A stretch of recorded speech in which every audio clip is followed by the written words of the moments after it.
Boa noite a você, ouvinte, que está ligado na Universitária pelos 870 AM do seu rádio ou conectado pelo nosso site www.radio.ufg.br. Está começando agora o Estação Esportiva, uma produção dos estudantes de jornalismo da Universidade Federal de Goiás. E quem vai estar com você nesse início de noite de segunda-feira sou eu, Tandara Reis, hoje acompanhada de Rawane Rocha. Boa noite, Rawane. Boa noite, Tandara. E no programa de hoje você confere um boletim especial sobre a atleta olímpica Gabriele Anderson. No quadro A Copa do Mundo, vamos acompanhar mais um boletim sobre um dos países participantes da competição. Além disso, vamos trazer as principais notícias do que está rolando no futebol goiano. Tudo isso e muito mais você acompanha na sequência do Estação Esportiva de hoje.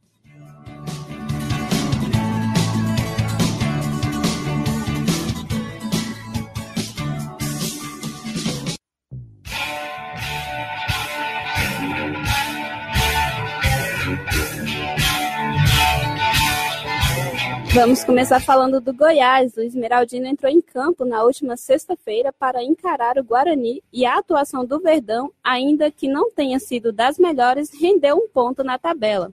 A partida no Serra foi de uma primeira etapa sonolenta marcada por muitos erros e faltas, tendo apenas um lance de perigo para cada lado. E no segundo tempo o jogo continuou tecnicamente fraco, apesar das emoções no fim. O Bugre inaugurou o marcador aos 35 minutos com um gol do atacante Anselmo Ramon. Porém, o Esmeraldino não se intimidou e partiu para o ataque, obrigando o goleiro Brígido a operar milagres debaixo das traves. E a recompensa veio nos acréscimos. Aos 47 minutos, entre vaias e incentivos, o meia Giovani aproveitou a sobra de uma cobrança de falta e chuveirou na área. O volante Madison subiu livre para testar firme e deixar tudo igual. Final 1-1. O Verdão deixou o campo sob vaias da sua torcida e com este resultado segue na zona de rebaixamento, ocupando a 18ª posição, agora com 2 pontos. Seu próximo compromisso é no sábado contra o Boa Esporte, às 4h30 da tarde, no Serra Dourada. Para este duelo, o time vai entrar em campo com um desfalque a mais. O Esmeraldino não vai contar com o apoio de sua torcida. Tal punição foi imposta ao clube na última sexta-feira no Superior Tribunal de Justiça Desportiva, o STJD. O Goiás perdeu 2 mandos de campo devido à confusão entre torcedores e a polícia que ocorreu no clássico contra o Vila Nova e vai jogar com portões fechados em Goiânia diante do Boa Esporte no dia 26 de maio e do Paysandu no dia 8 de junho. Além das perdas de mando, o Verdão também foi multado em R$50 mil, mas o Departamento Jurídico Esmeraldino vai recorrer buscando efeito suspensivo até um novo julgamento. Além dos problemas dentro das 4 linhas, o Alviverde vem sofrendo com invasões no site oficial. Hackers, ao adulteraram a página, pediram a saída do goleiro Marcelo Rangel e ainda ironizaram a atual fase do clube. O problema já foi normalizado e o caso vai ser registrado na polícia. Agora vamos falar do Vila Nova, Colorado, que vinha apresentando um bom futebol nas últimas rodadas. No final de semana acabou sucumbindo ante a equipe do Oeste na Arena Barueri. Na partida realizada fora de casa, o Tigrão foi derrotado pelo placar de 2-0. O Colorado, que não conseguiu se organizar na parte defensiva e nem ter uma presença ofensiva, viu sua invencibilidade ser derrubada. Os gols do duelo foram marcados na etapa inicial por Bruno Lima, que testou livre de marcação para a meta colorada, após falta cobrada por Mazinho. E já na segunda etapa, em um contra-ataque, o meia recebeu dentro da área e, se livrando dos marcadores, deu números finais ao jogo. Com este resultado, o Tigrão ocupa a 3ª posição com 13 pontos. E vai enfrentar o Coritiba na próxima sexta-feira, fora de casa. E vamos falar do Dragão. O Atlético foi a Bragança Paulista encarar a Ponte Preta e voltou com os 3 pontos na bagagem para Goiânia. O jogo teve no primeiro tempo a Ponte com mais posse de bola, o que se concretizou em um belo gol. O volante Paulinho, ao aproveitar a sobra na entrada da área, pegou bem na bola e mandou na gaveta, sem chances para o goleiro rubro-negro. Na segunda etapa, o panorama do jogo mudou. Enquanto a Macaca recuou, o Dragão voltou melhor e mais ofensivo. Júlio César 2 vezes e Rômulo fizeram o Atlético vencer por 3-1. Com este resultado, o Dragão saltou para a 7ª posição com 10 pontos e vai receber o Oeste na próxima sexta-feira diante de sua torcida. Agora vamos falar dos times goianos que estão disputando a Série D. Iporá, Itumbiara e Aparecidense entraram em campo no fim de semana e fizeram partidas emocionantes até o apito final. O Iporá, jogando no Ferreirão, chegou a abrir 2-0 no marcador com Rodrigo Alves e Roger. Porém, o Lobo-Guará viu o Brasiliense reagir no final da etapa complementar com gols de Nunes e Reinaldo. Final 2-2. Com o resultado, o Iporá chegou a 13 pontos e garantiu a liderança do grupo A10. E na próxima rodada, fora de casa, o time só cumpre tabela contra o Corumbaense. A Aparecidense fez um jogo eletrizante contra o Ceilândia no estádio Abadião, em um duelo com 8 gols. É isso mesmo, amigo ouvinte. A rede foi balançada 8 vezes. Nonato, Aleilson, o Ederson e Alex Henrique marcaram para o Camaleão, enquanto Mirandinha, Emerson, Pedrinho e Casado fizeram para o Gato Preto. Com este resultado, a Aparecidense chegou a 8 pontos e se manteve na liderança do grupo A11. E na próxima rodada, o time vai encarar a equipe do Novo. Em partida pela segunda colocação do grupo A12, o Itumbiara recebeu a URT no estádio JK, mas foi o time visitante que levou a melhor. Com o gol de Rafael Waller, aos 48 minutos do segundo tempo, a veterana venceu por 1-0 e seguiu viva na Série D do Brasileirão. Com o resultado, o Gigante do Vale divide a segunda colocação do grupo com o time mineiro, com 7 pontos e o mesmo saldo. Mas a URT leva a melhor pelo confronto direto. O Itumbiara volta a campo contra o líder Macaé, no Moacizão, no estado do Rio de Janeiro.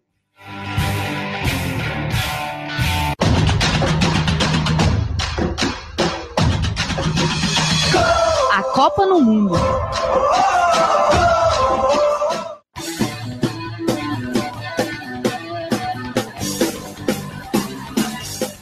Em mais um episódio da série A Copa no Mundo, hoje vamos conhecer um pouco da Suécia. E para saber mais detalhes sobre esse país, confira agora o boletim da repórter Tandara Reis.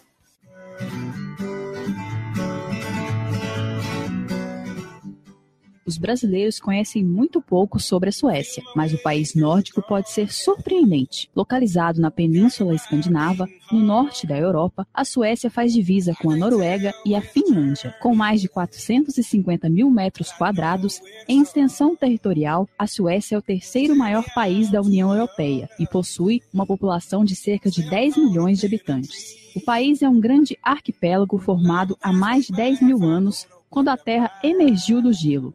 Ao longo do tempo, a natureza, feita de extremos, só fortaleceu a nação sueca. Formada por mais ou menos 220 mil ilhas, a conclusão que a gente tira é que esse país existe e funciona praticamente dentro d'água. Estocolmo, a capital, realmente flutua. Por isso é chamada de Veneza do Norte. Estocolmo é a maior cidade do país, uma das metrópoles mais limpas e seguras do planeta. A Suécia se preocupa e cuida do meio ambiente como poucos países no mundo, mas é preciso navegar para entender melhor a geografia do arquipélago de Estocolmo. São mais ou menos 30 mil ilhas das mais diversas formas e tamanhos. Para conhecer esse lindo país, nada como começar pelo labirinto de ilhas da capital, com seus fantásticos museus e o histórico bairro de Gamla Stan. Outra opção para os turistas é Gotemburgo e seu ar cosmopolita, onde fica o Parque de Liseberg. Mas se você pretende visitar a Suécia no inverno, experimente cruzar o Círculo Polar Ártico e conhecer o povo nativo de Sami, além do congelante Ice Hotel em Jukkasjärvi. O povo sueco acredita muito na liberdade, tanto que Alfred Nobel, inventor da dinamite, também criou o Prêmio da Paz. A tolerância faz da Suécia uma espécie de ilha da tranquilidade. Extremos mesmo só no clima. O inverno é rigorosíssimo, chegando a alcançar menos 50 graus negativos. Já no verão, a máxima pode ir a 38 graus. Como o sol é quase uma raridade por lá, a população aproveita muito bem cada minuto de calor. Na gastronomia, os suecos são adeptos da comida agridoce. Então, se você não gosta de uva passa na farofa, não vá para lá. Na cozinha local, frutas e salgados andam juntos.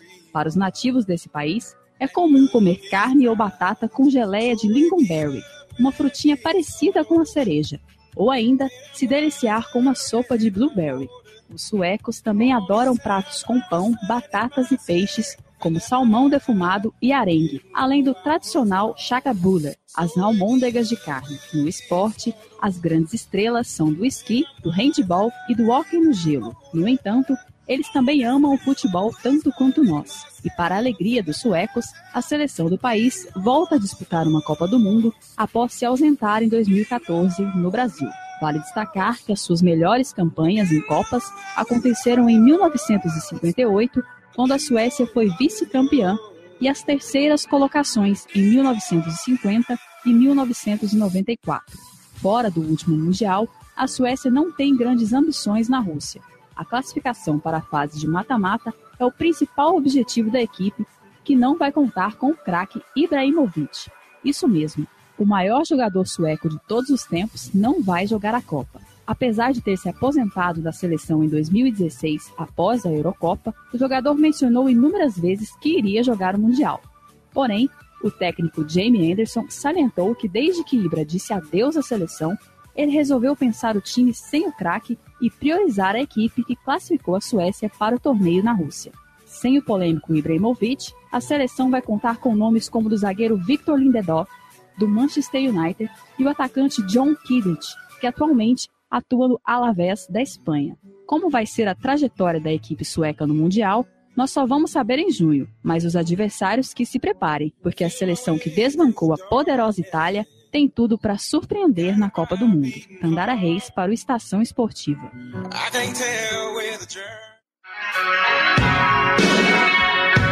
Você está ouvindo Estação Esportiva, o horário nobre do esporte no seu rádio.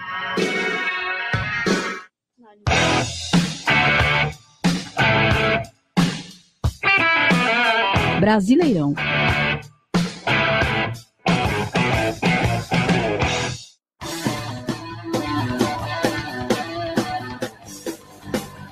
A sexta rodada do Brasileirão Série A termina hoje no estádio Beira-Rio, em Porto Alegre, com a partida entre Internacional e Chapecoense. Outros 8 jogos foram realizados no fim de semana, com alguns importantes clássicos regionais. No sábado, no estádio Independência, o Atlético Mineiro enfrentou o Cruzeiro, que optou por poupar o seu time titular devido ao próximo jogo pela Libertadores. O Galo pressionou até conseguir a vitória pelo placar de 1-0, com gol marcado pelo atacante Roger Guedes.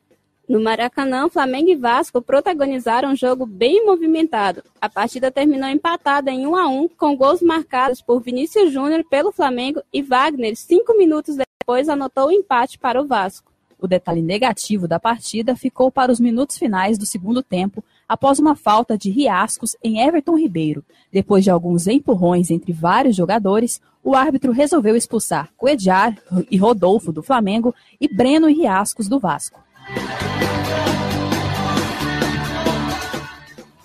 Também no sábado, o Palmeiras impôs o melhor toque de bola e venceu o Bahia por 3-0. Jogando em casa, o time paulista marcou todos os gols no primeiro tempo, com William Bigode, Antônio Carlos e Borja, e se aproximou dos líderes do Brasileirão.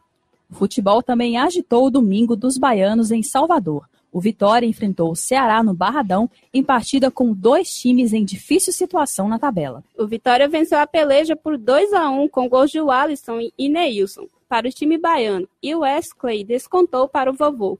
Com este resultado, o Ceará continua como vice-lanterna da competição, e os Leões da Barra saíram da zona de rebaixamento.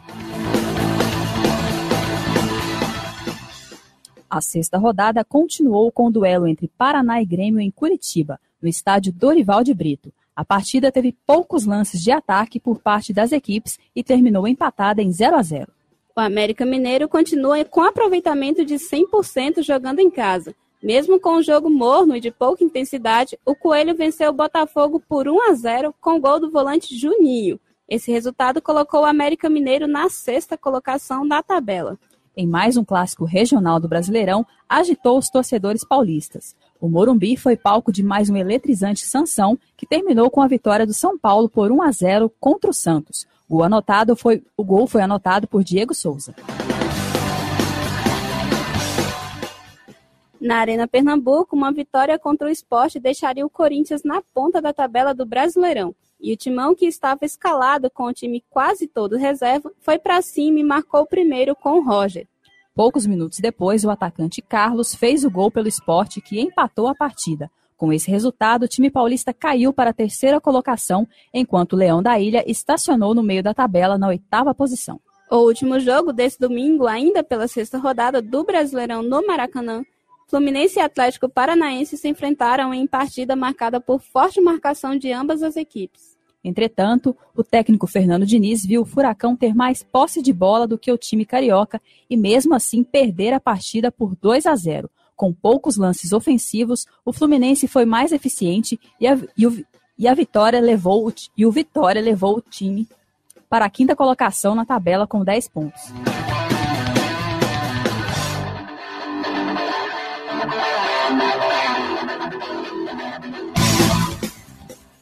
E a 6ª rodada do Brasileirão da Série B 2018 foi marcada por expressivas vitórias de alguns times visitantes. Na sexta-feira, o Fortaleza jogou fora de casa contra o Figueirense e impôs seu melhor conjunto. Em jogo bastante movimentado, o time do técnico Rogério Ceni começou perdendo, mas logo conseguiu virar o placar e venceu o time catarinense por 3-1.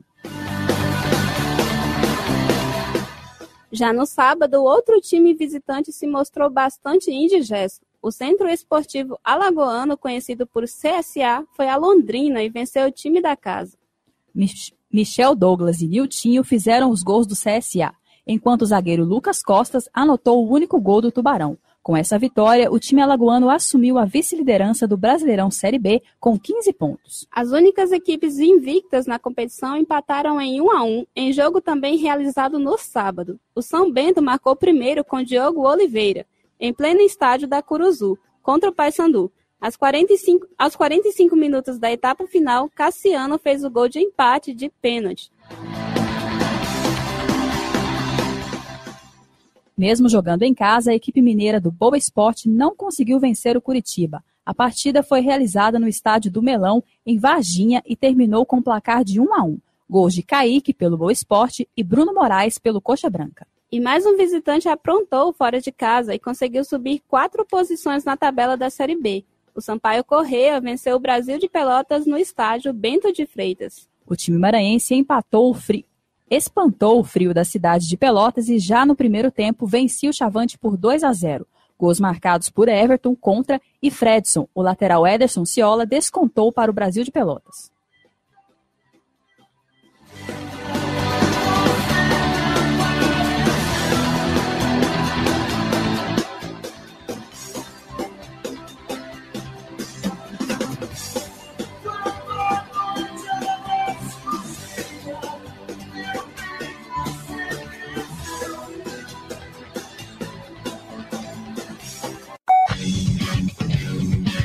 Além do futebol. Além do futebol. Além do futebol.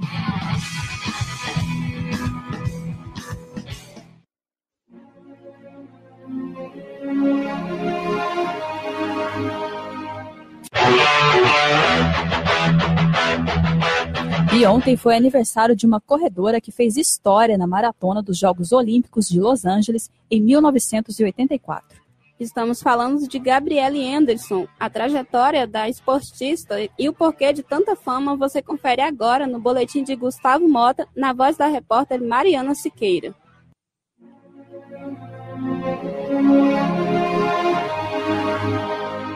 Fortes alterações cardiovasculares, uma forte agressão ao metabolismo e às atividades do sistema nervoso, desidratação. Junte tudo isso ao calor exaustivo e ao esforço físico cobrado em uma maratona. Era difícil algo não sair errado. E saiu. Nos últimos 400 metros, a esportista suíça cambaleou e seguiu bem devagar. Foram 5 minutos de agonia até completar a corrida, ficando na 37ª colocação. Entre 44 corredoras, uma forte cãibra na perna esquerda completava o sofrimento que a jogou aos braços dos médicos no final da prova. Aquela tinha sido a primeira maratona olímpica feminina da história, quase 90 anos após a primeira edição moderna dos Jogos. Foi em 5 de agosto de 84, às 8 horas da manhã, que 50 mulheres de 28 países correram por um pódio que viria a ser conquistado pela norte-americana Joanne Samuelson. 6 não completaram a prova e a brasileira Eleonora Mendonça foi a última a alcançar o fim da maratona no Memorial Coliseu de Los Angeles. Mas foi Gabrielle Anderson que ficou marcada na história dessa primeira participação feminina nos Mundiais Olímpicos. Foram ao todo 2 horas, 48 minutos e 42 segundos de exaustiva corrida, ao longo de quase 43 quilômetros. Anos depois, relembrando o ocorrido, a esportista conta que começou a sentir muito calor após ter alcançado as 22 milhas, o equivalente a 35 quilômetros. Gabriela lembra que havia apenas 5 pontos para hidratação ao longo da pista e que não era permitido receber nenhum apoio externo. Determinada a concluir a corrida, a atleta com 39 anos continuou desafiando os próprios limites físicos. Após a prova, a esportista teria dito à imprensa que insistiu na maratona porque acreditava que aquela seria sua única oportunidade olímpica, devido à idade já avançada para um esporte tão extremo.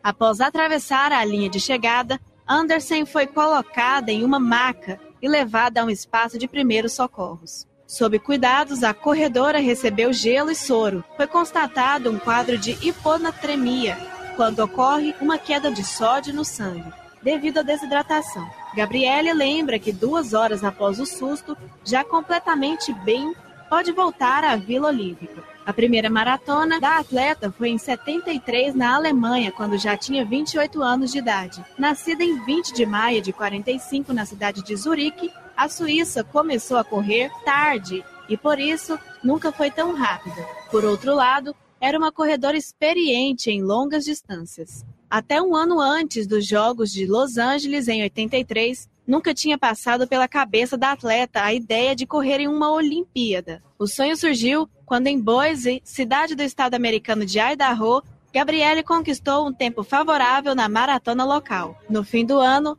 após um contato com a Federação Suíça, Anderson Scheiss passaria a integrar a equipe do país. Depois das Olimpíadas, a esportista ainda chegou a participar de maratonas nos Estados Unidos e no Japão. A aposentadoria veio em 91, após uma cirurgia no joelho. Desde 2000, Gabrielle Anderson Scheiss tem praticado esqui cross-country e mountain bike, chegando até mesmo a vencer em competições mundiais pela última modalidade em categorias de veteranos. Até os 69 anos, a Suíça também havia trabalhado fora dos esportes como florista. Na atualidade, com 72 anos, completados ontem, ela vive em Sun Valley, cidade de Idaho, nos Estados Unidos. Sua trajetória nos esportes é mais lembrada pelo susto em 84, mas diante dos desafios daquela prova, Anderson segue como um exemplo de superação no mundo dos esportes. Além disso, ela pode se orgulhar de ter sido a atleta que protagonizou a primeira maratona feminina da história dos Jogos Olímpicos e ressalta que, em suas próprias palavras, as mulheres podem correr maratonas e, mesmo que tenham problemas, são capazes de superá-los sem efeitos negativos. A beleza do esforço de Gabrielle é ainda lembrada quando que o objetivo não era mais vencer a competição, mas sim conquistar a linha de chegada. E o momento não poderia ser mais especial. Isso porque, aos olhos de quem a acompanhava no Coliseu de Los Angeles, cada passo foi recebido com aplausos. Mariana Siqueira com as informações de Gustavo Mota para o Estação Esportiva.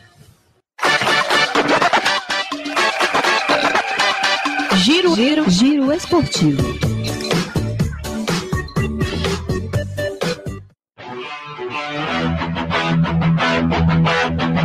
O Giro Esportivo de hoje começa com os destaques da Copa Pro Vôlei, principal competição de base da modalidade do nosso estado.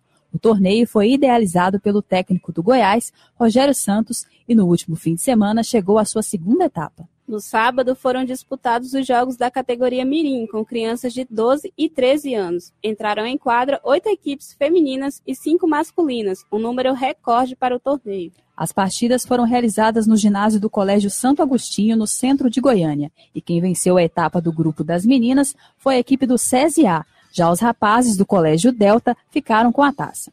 E ontem foi a vez dos jogos da categoria infantil, que conta com atletas de 14 e 15 anos. As disputas que aconteceram no ginásio da Serrinha tiveram 4 times no masculino e a mesma quantidade no feminino. O Goiás Esporte Clube esteve presente nas 2 finais e conquistou o título com as suas meninas, mas o Esmeraldino não teve o mesmo êxito com os meninos, que perderam a taça para o time do Clube Jaó. Mudando da quadra para a areia, ontem 2 duplas brasileiras precisaram de pouco mais de 30 minutos cada uma para levantarem os títulos do Circuito Mundial de Vôlei de Praia da etapa de Itapema, em Santa Catarina. Na final feminina, Agatha e Duda derrotaram as suíças VG Depré e Eidrich em 36 minutos de jogo. A dupla aproveitou a torcida a favor e fizeram uma atuação de gala, fechando sets com parciais de 21-19 e 21-17. E na disputa do terceiro lugar também teve a amarelinha em quadra, mas Carol Soubert e Maria Elisa perderam bronze para as canadenses Bansley e Wickerson por 2-1. E o título entre os homens foi conquistado por Evandro e André. Em 37 minutos de jogo, a dupla brasileira derrotou os noruegueses Sorum e Mol.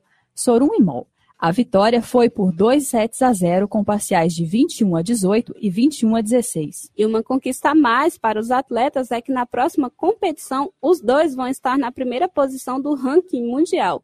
Outro detalhe do torneio foi novamente uma derrota brasileira no terceiro lugar. A dupla Vitor Felipe e Guto, não superaram os poloneses Kantor e Loziak e não subiram ao pódio do torneio. Com isso, o Brasil perdeu a oportunidade de sair da competição com 4 medalhas. E não é só no futebol que o Goiás não vive um bom momento. Jogando com a bola laranja, o time de basquete do Esmeraldino foi derrotado pelo IFG Soldieres por 72-45. A equipe da Serrinha ocupa a 5ª colocação na tabela e ainda tem chance de se classificar para as semifinais da Copa Goiânia de basquete. Para isso, o Verdão vai precisar vencer o Ajax hoje às 9 horas da noite no ginásio da Serrinha. Depois dessa partida adiada da 5ª rodada, o Goiás vai ter somente o jogo do dia 26 para definir o seu destino na competição. Até o momento estão se classificando as equipes do Clube Jaó Universo, AEGB SESI Goiânia, Pag Expresso e IFG Soldieres. A 9ª rodada completa vai acontecer no próximo sábado e as semifinais já vão ser no domingo. A grande decisão da Copa Goiânia de basquete já está próxima, vai ser no dia 2 do mês de junho.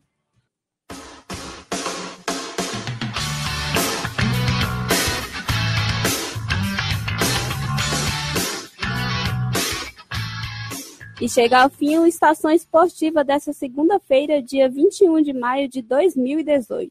A apresentação de hoje foi de Rawane Rocha e Tandara Reis. Produções e reportagens de Ildeu Youssef, Gustavo Mota, Marcos Moraes, Mariana Siqueira, Rawane Rocha e Tandara Reis. Com edição geral e monitoria de Daniela Versiani, Mariana Siqueira e Tandara Reis. E a orientação do professor Ricardo Pavan, com direção geral de Márcia Boarati.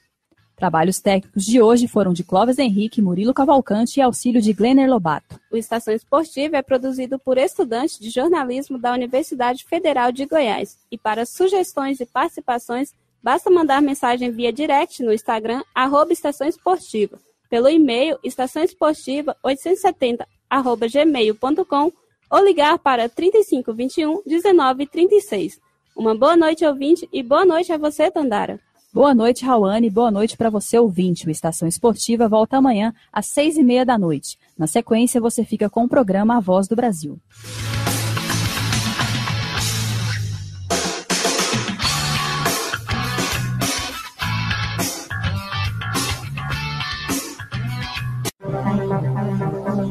ZYH 754, 870 kHz, AM. Rádio Universitária, Goiânia. Emissora da UFG.